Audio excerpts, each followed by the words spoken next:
Ekonom senior Indef Didik Rahbini menilai capaian 100 hari pemerintahan Prabowo Gibran belum memperlihatkan strategi dalam mengejar target pertumbuhan ekonomi 8%. Indonesia dinilai akan terus tertinggal dari negara kawasan ASEAN jika pemerintah tidak bisa meyakinkan investor untuk menanamkan modal di industri dalam negeri.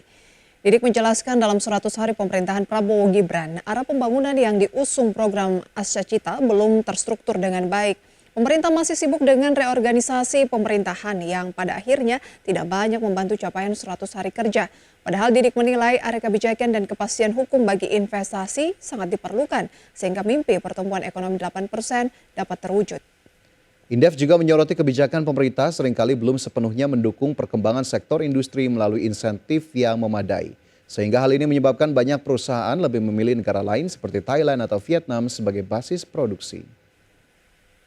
Ya, evaluasi yang harus kita evaluasi dan saran saya, ya, pembangunan ekonomi ini, Bank Dunia itu lebih realistis melihat keadaan tumbuh 5% nggak akan bergerak kemana-mana, ya. Tapi semangat Pak Prabowo yang menggelegar ya, itu tumbuh 8% ya, itu angka cita-cita ya boleh saja ya. Nah kalau tidak bisa nggak, kita pernah bisa. Taiwan Vietnam bisa tumbuh 7% sekarang. Dan investasinya kaitannya dengan hukum.